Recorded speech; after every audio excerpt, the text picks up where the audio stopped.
Hello and welcome back to the Atlantic Council studio at the IMF headquarters for the World Bank IMF Spring Meetings. We're discussing today the US economic policies, the dollar exchange rate and the future of the US dollar. And for that, there are two important guests today with me today. First, we have Elizabeth Shortino, who I would also like to welcome to these meetings as a new non-resident senior fellow at the Atlantic Council. And we have Mark Sobel, chairman of OMFIF America. Both have long years of experience at the US Treasury, and both have been in an acting role as US executive directors at the IMF. And I personally had the pleasure of working with them quite on many occasions while I was still active at the IMF myself. Elizabeth, would you like to take us off into the discussion with the first question? Sure. Thank you, Martin, and thank you for the welcome. It's really great to be here today. And thank you, Mark, for joining us. You have written a number of articles recently around dollar dominance. And I think your key finding was that dollar dominance is here to stay, in part because there's really not a viable alternative at the moment. However, we have seen some interesting press lately on the dollar, recent declines, and it raises some questions about whether U.S. policies are undercutting confidence in the dollar and potentially in the U.S. exorbitant privilege. So I'm just curious, what is your view about dollar dominance and exorbitant privilege? Will this remain intact? Well, thank you for that, and I'm sure we'll dig deeply into it. You've characterized my position somewhat, fairly correctly. But since you said the words exorbitant privilege, which are big buzzwords for me, I believe that the dollar's global role is a net plus for America, but I don't see it as an exorbitant privilege or an exorbitant burden. I never liked the exorbitant privilege framing because it sounds as if the United States, as if the dollar's role was ordained from above and that the United States was exploiting the international monetary system. I think the dollar's dominance reflects the properties inherent to the U.S. economy, such as the size of our economy, the depth, openness, and liquidity of our capital markets, the rule of law, good institutions, and network effects. And the fact that America has been, I said past tense, past present, has been a trusted ally and partner. And I think these are very beneficial properties for U.S. prosperity.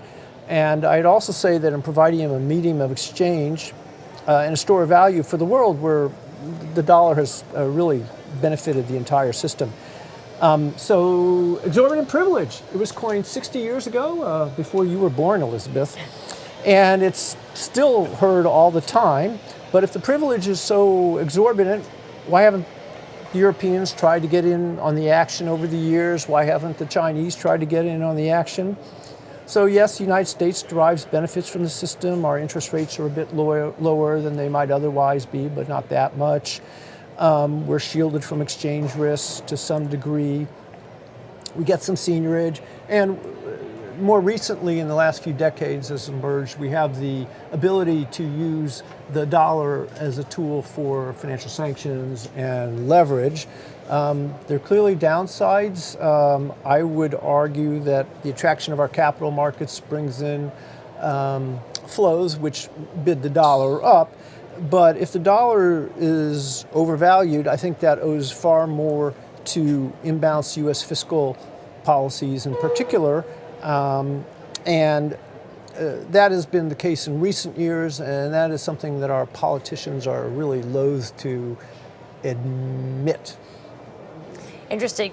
Maybe one quick follow-up is recognizing you don't like the terms exorbitant privilege. I mean, it seems like this administration or some in the Trump administration are focused on the burden, really, of the dollar. I mean, do you think do you think there is an excessive burden? You alluded to this a bit in your earlier comments, but just wanted to dig into that a bit more. No, I think the dollar's systemic role is a net plus for the United States, but I think we spend too much time focusing on that. To me, the dollar's role is, because of the properties those are good for Americans. And so when we talked about the dollar, this or that, from a systemic standpoint, I would say we should be preserving those properties just because they're good for us, regardless of the rest of the world. I mean, also, do you think, I mean, you mentioned that China and Europe have not really stood up and provided their own kind of currency worth of a somewhat privilege. Do you think that's still the case and will not be the case for the foreseeable future, that there's really no, I don't know what I say alternative, but that there's no other currency with the same characteristics as the US dollar? So yes, so as Elizabeth was alluding to earlier, my basic view is that dollar dominance is here to stay because of a lack of viable alternatives. I think we're undermining the properties right now that have given rise to dollar dominance, but I don't see viable alternatives. And by that, I mean that turning to Europe, if Europe's a big economy, right? The EU is huge, but they have fragmented capital markets, right? There's not a, U.S. Treasuries are the safe asset. Bunds are great, but they're not of the sufficient scale to be a global safe asset. Ditto OATs, the French, or BTPs, or whatever you're talking about. And then capital markets union in Europe hasn't progressed. So I think those are limit the euro's role to more of a regional player. China, well, I mean, we all are familiar with the COFR data, and COFR basically shows that, despite all the measures that Governor Joe took a decade or so to try and liberalize the domestic markets, in fact, the RMB's reserve roll has gone maybe, it's still under 3%. And that's because I would say, well, the capital markets are still in evolution, there's currency controls, the currency isn't convertible, nobody is going to feel comfortable investing in China given the authoritarianism and the attitudes towards the private sector that we've seen. So in a way, sometimes, the dollar is the least ugly of them all. I mean, it seems like the administration, in a way, likes the fact that the US is the dominant currency, but they would like to have a weaker exchange rate to boost exports, right? Is there a tension between these two objectives? And do you think that proposals like negotiated bilateral exchange rates with other countries would actually assist in reaching those two objectives? So I agree with you that the administration's approach to the dollar is incoherent and schizophrenic and chaotic. I mean, on the one hand, you hear people talking about dollar devaluation. You hear others talking about a strong dollar. You hear promises to preserve the dollar's reserve roll. Others will say, well, it causes trade deficits and overvaluation and hollows out manufacturing. So I agree with your bottom line conclusion, which is they would want a weaker dollar. Now, is dollar dominance and a weaker dollar consistent? I think you're asking.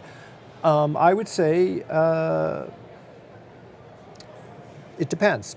So in a floating exchange rate environment, currencies go up and down. The dollar's gone way up and way down over the years.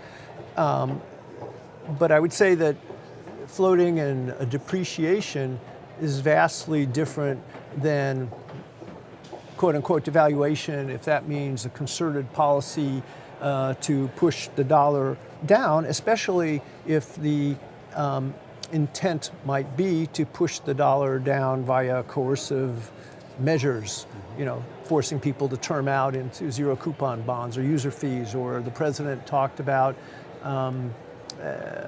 imposing I think it was 100% tax on anybody who would shun the dollar for the BRICS currencies. So I don't think there's inconsistency per se.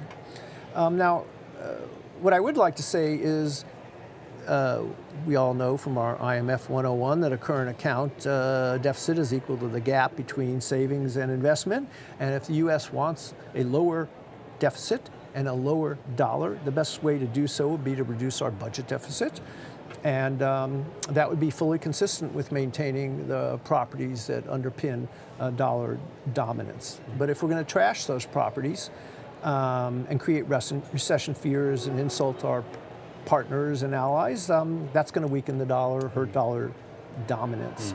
But I mean, the administration may counter that argument by saying, well, yes, of course we do want to reduce the deficit, but the way we do it is we want to stimulate growth through higher exports. So isn't there something we can do with the exchange rate to facilitate that? I think that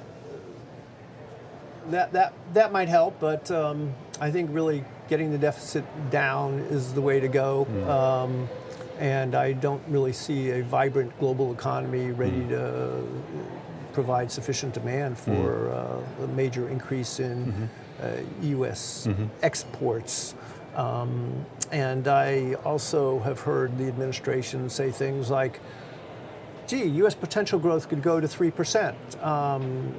Whereas everybody I know, Fed, I assume this institution, CBO, basically put U.S. potential growth around 2%. So I think to go from 2 to 3 is a heroic leap in thinking that our growth would go substantially higher, let alone through exports.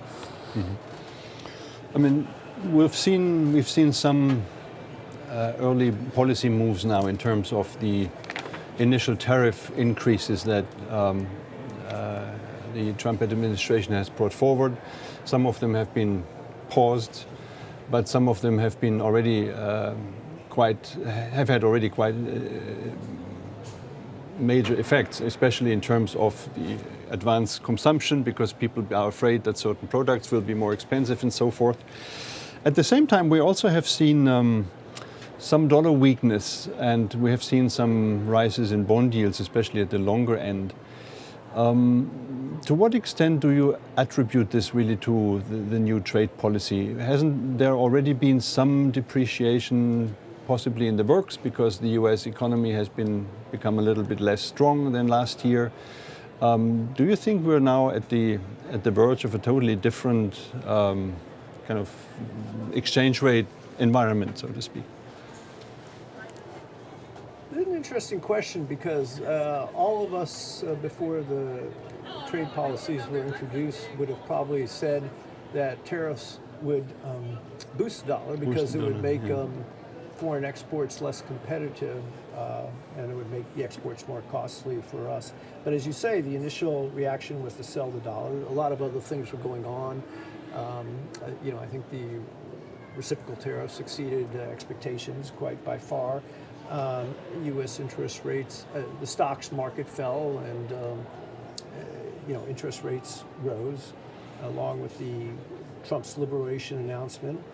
And then we started hearing some people questioning whether the dollar is still a safe haven or is this the beginning of the end of dollar dominance. Again, I mean, I think Trump is tarnishing the properties underpinning the dollar's dominant role. He's undermined confidence in America and, shall we say, our soft power. And so I think one might think, well, maybe dollar dominance is perhaps losing its luster. I think that's certainly true to some extent. But I guess one point I wanted to share with you is that, we've had a few weeks of this, 3 weeks of this, and there have been some marked moves, and we're all excited about it, as we should, and I find it deplorable. But I'm reluctant to draw a kind of long-term structural view about what this might mean. I say that because I remember in 1978 there was a run on the dollar, a total lack of confidence in U.S. policymaking. I remember in the global financial crisis, my European counterparts were apoplectic as the dollar went down to 1.6 euros. And here we are 15 years later, and yet the dollar dominance remains even more entrenched.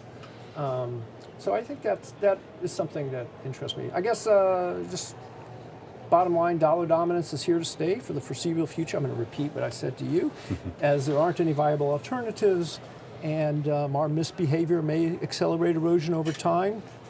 And again, if we want to get the dollar down and the trade deficit down, the best way is to do fiscal consolidation, but the wrong way to do it is to create recession fears and to create a loss of confidence in the United States among global investors.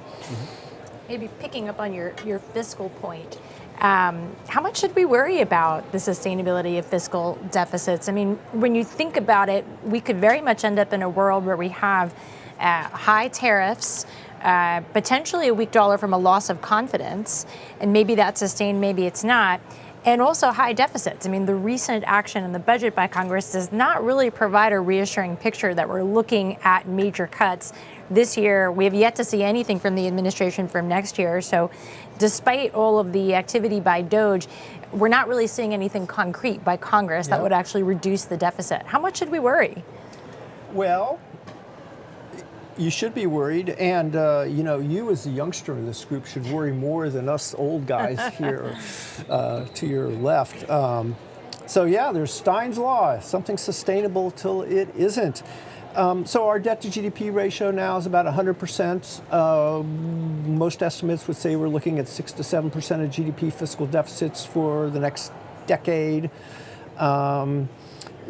That may push U.S. debt GDP ratio into the 130s, and then debt really starts exploding due to entitlements and rising interest bills and the like. Now, so if you look at Japanese debt ratios, or even some in Europe, Italy and France, you might go, the U.S. 130, that's manageable, right? It may be bad policy, but it's doable. And I kind of feel that way, but then I think, well, 6 to 7% of GDP a year, that is a lot for the Treasury market to digest. So even if it ends up being manageable without the Fed having to come in and bail the U.S. out and offer a put, I feel that that's just way too much for the markets to digest, and it's going to cause a lot of financial market volatility. So I'm not like a fiscal hawk. I don't think we need to just slash and burn tomorrow. I think we just need to have a credible stabilization plan to either stop the debt to GDP ratio from rising or have it gradually declining over the next decade. I think that's going to involve the United States stopping this no new taxes mentality and recognizing we need to raise the revenue GDP ratio a few points and also slow the growth in spending. But our political class does not have the stomach to do that right now. It's a real failure of leadership in the executive branch and Congress. And again, I think, as you were alluding to, where Trump wants to take fiscal policy is in the wrong direction. Now, again, because of the depth and liquidity of our capital markets, we may be able to get away with more than others, but we shouldn't think that we're so exceptional that we couldn't run into major economic and financial ructions. That would be really bad for us as well as for the world. So again, if you want to lower trade deficit, if you want to lower dollar, let's see some action on the fiscal front. And again, markets work on confidence. If markets lose confidence in U.S. Treasuries because our debt is soaring and our political class looks incapable of dealing with the problems, or because of things that Trump is saying weakening global confidence, it's going to cause huge global financial markets instability. It's going to be really bad for the United States of America, and even worse for your generation. Going back to this one reserve currency and your bottom line around dollar dominance, and there just simply isn't an alternative. Certainly there's not one alternative.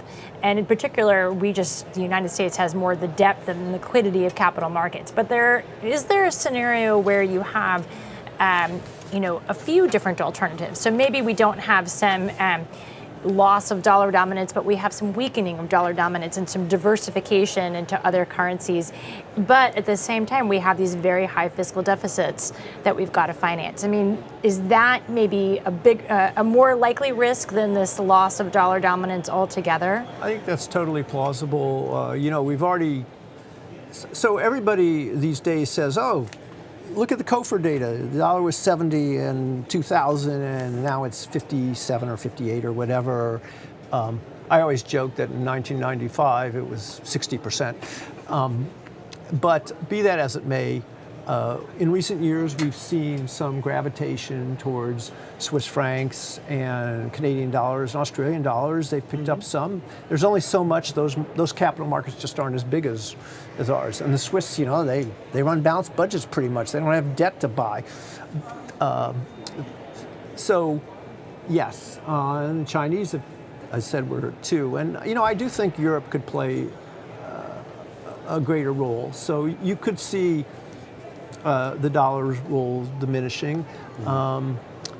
Now, don't pay too much attention.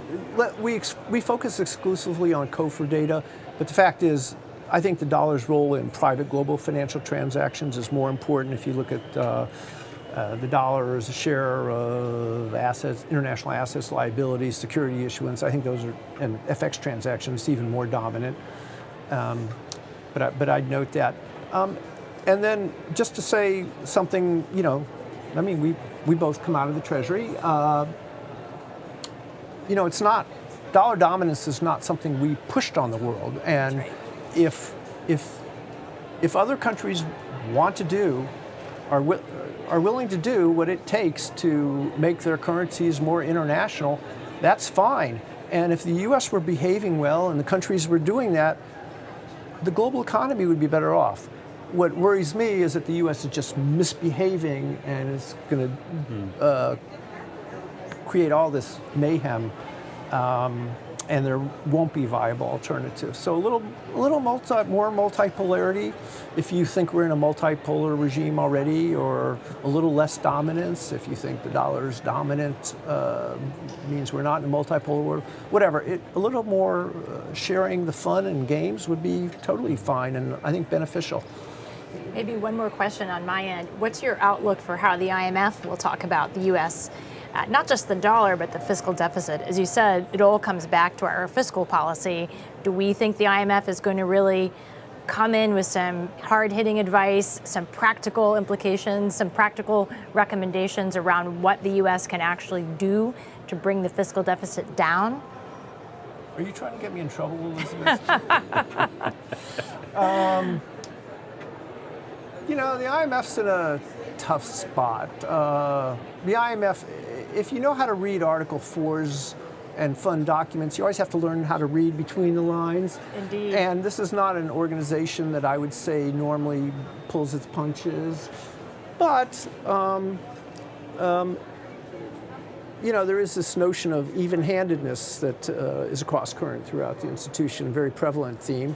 So they're going to have to. So on the one hand, the fund's instinct in their very technical writing will be to criticize trade policy and criticize fiscal policy. And I think if countries ran the fiscal and trade policies we are running, they would criticize us very heavily.